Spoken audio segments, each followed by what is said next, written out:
Hello everyone, welcome to a online solution. मैं हूं अशफाक। कैसे आप सभी? तो आज आपके सामने फिर से लेकर आया हूं सवाल उसी तरह से है जैसे फर्स्ट और सेकंड बनाया। थोड़ा सा आपको माइंड घुमा दिया है, अब बस घुमाया कुछ नहीं, आप लोग तो खुद घूमे हुए हो, मतलब इतना घूम गए हो कि सबको घुमा रहे हैं आप लोग। बिल्कुल सही बोले मैं। तो यहाँ पे आपको छायांकित भाग का क्षेत्रफल निकालना, जैसे भी सवाल आता है कि छायांकित भाग का क्षेत्रफल निकालना, तो आपको थोड़ा सा दिमाग की जरूरत पड़ती है और आपके पास तो बहुत ही माशाल्लाह बहुत अच्छे दिमाग है। तो कहने का मतलब ये कि छायांकित भाग का क्षेत्रफल निकालना है जी। तो ए बी सी डी यहाँ पे दिख रहा है, एक बना हुआ है और ये क्या है, ए बी सी डी एक वर्ग है। क्या है? वर्ग है, जो कि 14 सेंटीमीटर भुजा वाले थे, यानी कि 14 सेंटीमीटर सभी में होगा, क्योंकि वर्ग है तो सभी भुजाएं आपस में क्या हो जाएगी, बराबर हो जाएगी। और बोलता है कि ए पी डी और बी पी सी ये दोनों अर्धवृत्त। मैं तो बनाया हूँ इस तरह से, सही नहीं बना, लग भी नहीं रहा कि अर्धवृत्त है, मतलब मान लो कि अर्धवृत्त टेढ़ा कोड़ा दिख रहा, मान लो अर्धवृत्त बनाया हूँ, बहुत कोशिश किया नहीं हो पाया गोल वाला। तो चलो ये मान लेते कि ये अर्धवृत्त, ये दोनों दिया हुआ भी है, मानने की जरूरत नहीं, दिया हुआ है, लेकिन फिगर के हिसाब से मान लें कि ये दोनों अर्धवृत्त है। तो हमको क्या निकालना है? जो छायांकित भाग जो दिख रहा है, ये वाला जो मैं किया हूँ, इसको पूरा पेंट नहीं किया हूँ, मैं ऐसे कर दूँ ताकि वो ज़्यादा टाइम ना लगे। तो इसी का क्षेत्रफल निकालना है। तो आप बोलेंगे सर ये तो बहुत बड़ा आसान है सर, इसको कैसे करेंगे? बिल्कुल, आप बोलेंगे सर ये ना आपको जो बनाए हैं ये क्या ये वर्ग है, तो वर्ग के क्षेत्रफल निकालेंगे सर, और एक अर्धवृत्त इधर है, एक अर्धवृत्त इधर है, यानी कि दो अर्धवृत्त का क्षेत्रफल निकाल लेंगे और फिर इस दो जो वर्ग निकाले वर्ग के क्षेत्रफल में इन दोनों अर्धवृत्त का क्षेत्रफल घटा देंगे तो बचेगा यही वाला, तो बचेगा। एकदम ईजी से बना लेंगे। चलो इसी को हम लिखते हैं, है ना। सवाल एकदम ईजी है, इसको लिख लेते हैं जो दिया हुआ है। आप यहाँ पे लिखे वर्ग की भुजा है ना, ए बी सी डी वर्ग की भुजा, ए बी सी डी एक वर्ग है ना, जिसकी भुजा 14 सेंटीमीटर। आप जानते हैं वर्ग की सभी भुजाएं आपस में क्या होता है, बराबर होता है। ये आपको याद रखना पड़ेगा, ठीक है। वर्ग की सभी भुजाएं आपस में बराबर होती है। तो यहाँ पे मैं 14 सेंटीमीटर लिखे, तो इससे पता चल रहा कि ए बी बराबर बी सी बराबर सी डी बराबर क्या बच गया, ए डी बच गया। ये है सब बराबर 14 सेंटीमीटर। लिखने की जरूरत भी नहीं है ऐसे, लेकिन लिख दिया हूँ ताकि, क्योंकि जानते हैं वर्ग की सभी भुजाएं आपस में बराबर होती है। अब यहाँ पे क्या क्या चीज़ दिया हुआ है, तथा ए पी डी एवं बी पी सी एक नहीं दो, है ना, दो, एक नहीं दो लिखेंगे, दो अर्धवृत्त है। ये दोनों क्या है, अर्धवृत्त है। तो जो अर्धवृत्त है जिसकी अगर त्रिज्या जाने हम, तो कैसे चूंकि अर्धवृत्त का क्षेत्रफल निकालना तो हमको त्रिज्या जाने की जरूरत है, क्योंकि इसका फॉर्मूला होता है हाफ पाई आर स्क्वायर। तो आर तो निकालने की जरूरत पड़ेगा यहाँ पे, और ये हमारा जो अर्धवृत्त का यही जो वर्ग जो भुजा है वही अर्धवृत्त का व्यास बनेगा। बनेगा कि नहीं बनेगा? बिल्कुल, अर्धवृत्त जो वर्ग की जो भुजा है वही अर्धवृत्त का व्यास हमारा बनेगा। ओके, तो हम क्या यहाँ पे लिख देंगे कि चूंकि वर्ग की भुजा और अर्धवृत्त का व्यास आपस में बराबर है, चूंकि वर्ग की भुजा अर्धवृत्त के व्यास के बराबर है, ये तो जानते हैं। तो एक एक करके निकालते, या तो डायरेक्ट यहाँ पे लिखते हैं कि वर्ग के क्षेत्रफल डायरेक्ट लिख सकते हैं, है ना। और दोनों अर्धवृत्त देखो, दोनों अर्धवृत्त सेम है, क्योंकि दोनों अर्धवृत्त बना हुआ है एक ही वर्ग पर बना, तो दोनों अर्धवृत्त का व्यास वही होगा, है ना। तो यहाँ पे होगा, इसलिए d बराबर कितना हो गया, 14, तो r बराबर कितना हो गया, 7। चूँकि इसका आधा करेंगे तो 7 हो जाएगा। अब हम लिखते हैं, इसलिए छायांकित भाग का क्षेत्रफल। आप चाहो तो अलग अलग निकाल लो, एक बार वर्ग के क्षेत्रफल अलग निकाल लो और फिर दोनों अर्धवृत्त का क्षेत्रफल अलग निकाल लो। तो हम एक ही बार यहीं पे लिख देते हैं छायांकित भाग का क्षेत्रफल। यहाँ पे लिखते हैं वर्ग का क्षेत्रफल माइनस 2 अर्धवृत्त का क्षेत्रफल, ठीक है। चलो, तो वर्ग के क्षेत्रफल का फॉर्मूला जानते हैं, भुजा स्क्वायर। क्या होता है, भुजा स्क्वायर, यानी कि ए का स्क्वायर। ए हमारा क्या, वही भुजा है, क्योंकि वर्ग की भुजा हमारा यही होता है, ए ही लिखते हैं हम। वर्ग की भुजा क्या है हमारा, ए है, 14 ए स्क्वायर। अच्छा, ये दो अर्धवृत्त है, तो दो मतलब 2 से गुना। अब अर्धवृत्त का फॉर्मूला 1/2 पाई आर स्क्वायर, है ना। पाई आर स्क्वायर को आधा करते हैं तभी तो होता है अर्धवृत्त होता है, और दो अर्धवृत्त दोनों है, दोनों सेम तरह है। तो ये तो पहले दो दो दो काट दो यहाँ पे। ए स्क्वायर, ए कितना हमारा 14 है, 14 का स्क्वायर, ये तो हमारा 22 बटा माइनस है 22/7 हो जाएगा। आर कितना आया, देखो आर हमारा कितना 7 आया, तो 7 इंटू 7, ये तो ईजी वाला सवाल था ये। 14 का स्क्वायर 196 हो जाएगा, माइनस 7 7 खल्लास 22 7 154। अब तो कुछ जो जान ही नहीं बचा इसको, तो अब तुरंत बस थोड़ा से प्रेशर करेंगे जान निकल जाएगी इसकी, है ना। तो बिल्कुल यहाँ देखो 6 में से 2 गया, 4 गया 2, और 9 में से 5 गया 4, 1 में से गया 0 सेंटीमीटर स्क्वायर। कितना ईजी से इस सवाल को हम हल कर लिए, और वो भी 5 से 6 मिनट में इसको हल कर लिया। समझ भी गए होंगे कि वर्ग के क्षेत्रफल निकाल लो भैया, और वर्ग के क्षेत्रफल निकाल के ये वाला क्षेत्रफल, ये दोनों अर्धवृत्त है, ये दोनों अर्धवृत्त है, जब दोनों अर्धवृत्त के क्षेत्रफल को घटा देंगे तो बच जाएगा हमारा ये वाला, और ये वाला छायांकित भाग का क्षेत्रफल बच जाएगा। ठीक है, आप चाहे तो वर्ग के क्षेत्रफल अलग से निकाल सकते हैं, है ना। ये जो मैं एक बार लिख के जो घटाया हूँ ना, आप चाहे तो अलग अलग लिखा वर्ग के क्षेत्रफल निकाल लीजिए अलग से, दोनों अर्धवृत्त का क्षेत्रफल अलग से निकाल लीजिए, फिर आप उसके बाद ये फॉर्मूला बैठाइए और जो जो निकाले थे यहाँ पे बैठा के घटा दीजिए। नहीं तो आप चाहते हैं कि एक ही बार बना ले, तो एक ही बार भी यहाँ पे बना करके आप सेट करेंगे और ईजी से आ जाएगा। यहाँ पे कुछ भी नहीं, बस आपको थोड़ा सा ये दिमाग लगाना पड़ेगा कि यहाँ पर जो दिया हुआ है आपका भुजा, जो दिया हुआ है, जो मतलब वर्ग जो भुजा दिया हुआ है वही हमारा अर्धवृत्त का व्यास बनेगा। ये आपको माइंड में याद रखना चाहिए, क्योंकि अर्धवृत्त है ये, तो व्यास तो ही बनेगा। तो 14 हमारा हो गया, तो आर हमारा 7 हो गया, है ना। बस इस तरह से इसको बना लेंगे। तो आ जाइए सवाल नंबर 4 की तरफ। बहुत अच्छा सा यहाँ पे सवाल दिया और फिगर जहाँ तक पाया कि मैं सही से बना दिया हूँ, मेरे ख्याल से ऐसा ही दिया हुआ सवाल में। ठीक है, छायांकित भाग का इसमें क्षेत्रफल, पूरा जो छायांकित दिख रहा है सबका क्षेत्रफल निकालना है। अब आपको थोड़ा सा इसमें दिमाग लगाने की जरूरत है, कुछ भी नहीं, आप लोग तो है ही हैं। क्षेत्रफल निकालना है, क्या करना है जी, जहाँ भुजा 12 सेंटीमीटर वाला एक समबाहु त्रिभुज, यानी कि ये जो देख रहे हैं ना ये वाला, ये आपका 12 सेंटीमीटर, ये आपको पहले से दिया हुआ है, इसका नाम भी लिखा हुआ है, मैं लिख देता हूँ पहले से। जो दिया हुआ उसको हम कुछ नहीं करेंगे भाई, जो दिया हुआ है वो वैसे रहेगा। ठीक है, ABO दिया हुआ था, और ये जो यहाँ से यहाँ तक जो दूरी है, यहाँ से यहाँ तक वो 6 सेंटीमीटर है, यानी कि आधा आधी, आधा अंदर घुसा हुआ आधा बाहर है। ठीक है, और OAB है, शीर्ष से O के केंद्र के 6 सेंटीमीटर वाला एक वृत्तीय चाप खींचा गया है। तो छायांकित भाग का क्षेत्रफल निकालेंगे। अगर आपसे पूछ लें सर इसका क्षेत्रफल कैसे निकालेंगे, तो आप तो बहुत आसानी से बोलेंगे सर इसका क्षेत्रफल तो बहुत आसान है, एकदम आराम से निकाल सकते हैं। कैसे भाई, तो बोलेंगे सर वृत्त का क्षेत्रफल निकाल लीजिए और त्रिभुज का क्षेत्रफल निकाल लीजिए, दोनों को जोड़ दीजिए, आंसर आ जाएगा। लेकिन कहीं ना कहीं आप भी मार खा जाएंगे। देखो यहाँ पे जो भाग है, यहाँ ये जो दिख रहा है, मैं वाइट से जो लिख रहा हूँ, ठीक है, ये जो दिख रहा है यहाँ पे, तो ये जो पार्ट है ना, ये वाला त्रिभुज वाला भी अंदर जा रहा और वृत्त वाला भी आ रहा, 2 बार ये वाला जुड़ जा रहा, तो हमको एक बार घटाना पड़ेगा, है कि नहीं। यानी कि एक वृत्त है, अब इसको सादा ले लिया तो इसको, जैसे एक वृत्त है, ये पूरा वृत्त है, तो वृत्त का क्षेत्रफल निकाल लीजिए तो पूरा निकल जाएगा, और एक समबाहु त्रिभुज का क्षेत्रफल निकाल लीजिए तो पूरा निकल जाएगा। तो लेकिन यहाँ पे तो अंदर घुसा हुआ है, ये वाला जो अंदर घुसा हुआ है, ये अंदर घुसा हुआ है, तो जब अंदर घुसा हुआ है जी, तो यहाँ देख रहे हैं कि ये वाला जो पार्ट है, ये वाला, ये डबल नहीं, एक त्रिभुज वाला भी अंदर घुस गया दिख रहा, और वृत्त वाला भी, दोनों इसी में एडजस्ट हो जाओ, त्रिभुज वाला भी और वृत्त वाला भी दोनों इसी में होया हुआ है।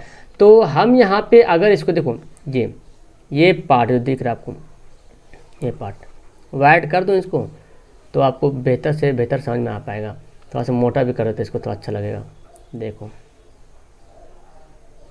तो यही हमको क्या करना है, अब ये जो यही हमारा मसला यहाँ पे, इसको हमको हटाना पड़ेगा, क्योंकि डबल एक वृत्त वाला भी आ जा रहा है ये वाला, और हमारा किस में आ जा रहा है, आपका समबाहु त्रिभुज में भी आ जा रहा है, दोनों में आ रहा है ये वाला पार्ट। तो दोनों में जब आ रहा, तो हमको एक पार्ट को घटाना पड़ेगा एक बार, या तो त्रिभुज वाला गैप कर दे या तो वृत्त वाला गैप कर दे। तो आप कैसे निकालोगे इसका क्षेत्रफल, बहुत ईजी से निकाल लेंगे आप। तो हम क्या करते हैं, अब लिखते हैं यहाँ पे, है ना, आराम से यहाँ पे बनाते हैं हल।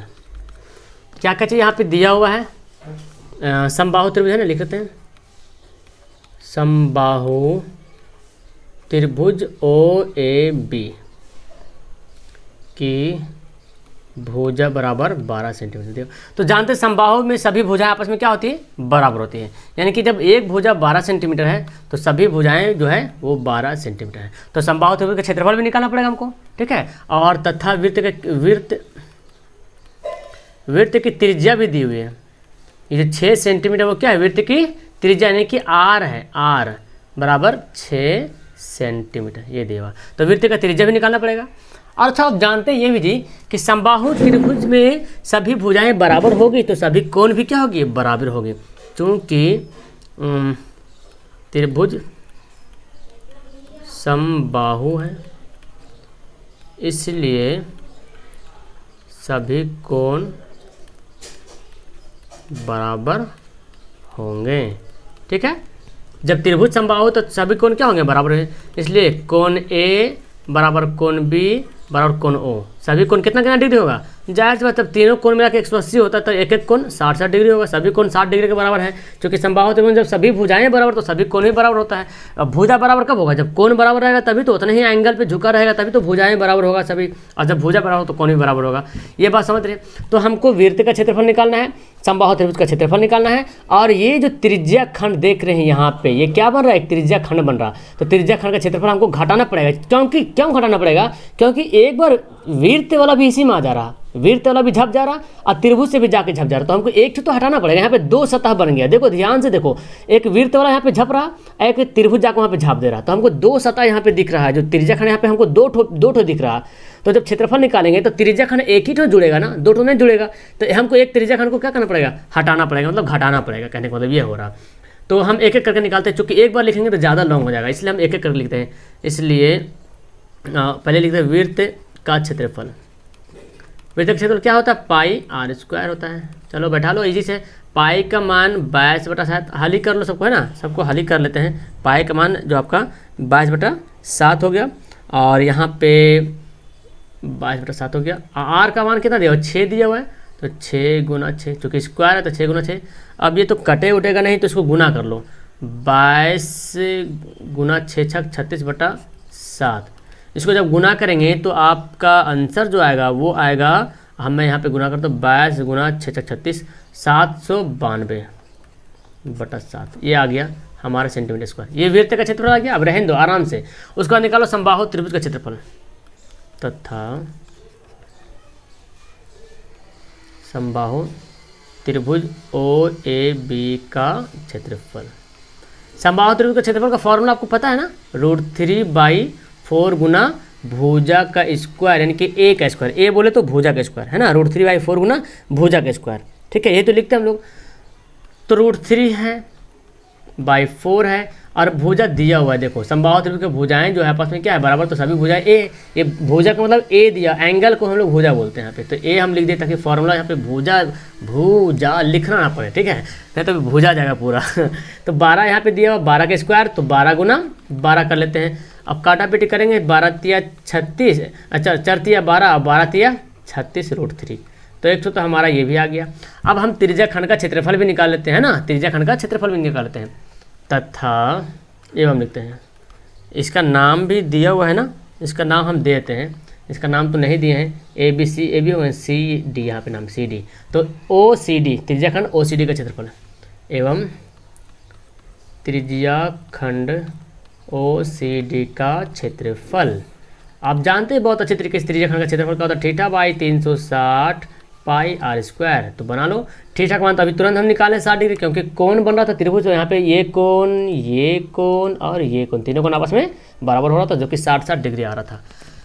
तो ये हमारा हो गया 60/360, पाई का मान 22/7, r², तो r तो वही दिया हुआ 6, इस त्रिज्या खंड का वही 6 होगा जो वृत्त में जो त्रिज्या था, तो 6 × 6 हो जाएगा, 6 × 6, तो 0 0 कटा, 6 6 36 हो गया, ये भी 6 6 काट दो, 22 6 कितना होता है 132, 6 दूना 12, 6 दूना 12 13, 132/7 ये आ गया। ठीक है, 132/7 हमारा आंसर आ गया यहाँ पे। ओके, तो हमारा यहाँ पे निकल गया सेंटीमीटर स्क्वायर। अब सेंटीमीटर क्यों लिख रहे हैं, क्योंकि सेंटीमीटर में ही दिया हुआ था, है ना, देखो सेंटीमीटर में दिया हुआ। अब हम निकाल लेंगे छायांकित भाग का क्षेत्रफल। अब देखो जी, बुरा मत मानना, छायांकित भाग में एक पूरा भाग आता है, ये वाला भी भाग आता है, ठीक है, ये भी पूरा आता है। मैं या तो यहाँ पे ये कर दिया ना, इसको मैं रंग ही देता हूँ यार, नहीं तो फिर मिस्टेक कर जाओगे। ये पूरा भाग आता है छायांकित भाग में, देखो मैं रंग देता हूँ इसको, ठीक है, ठीक है, ये पूरा भाग आएगा छायांकित भाग में। लेकिन यहाँ पे ये प्रॉब्लम क्या हो रहा था, प्रॉब्लम ये हो रहा था कि एक बार त्रिभुज वाला भी ये छायांकित भाग जो था, ये वाला जो दिख रहा, मैं इसको पेंट कर दूँ थोड़ा सा हल्का से यहाँ पे, तब आपको दिख जाएगा। हाँ, ये देखो, तो ये जो त्रिज्या खंड जो दिख रहा है, एक बार त्रिभुज वाला भी जा रहा था और वृत्त वाला भी यहाँ पे आके झप जा रहा, दो परत बन रहा था, तो हमको किसी एक को हटाना पड़ेगा, तभी तो हम यहाँ पे सही कर पाएंगे। तो इसीलिए हमको इसको हटाना पड़ेगा। तो हम छायांकित भाग जो बाकी देख रहे हैं सबका क्षेत्रफल निकालना है, तो हम यहाँ पे लिख लेते हैं, इसलिए छायांकित भाग का क्षेत्रफल। जब छायांकित भाग का क्षेत्रफल जब लिखेंगे तो फॉर्मूला क्या बन जाएगा हमारा, वृत्त का क्षेत्रफल प्लस समबाहु त्रिभुज का क्षेत्रफल माइनस त्रिज्या खंड का क्षेत्रफल, यही हमको लिखना था।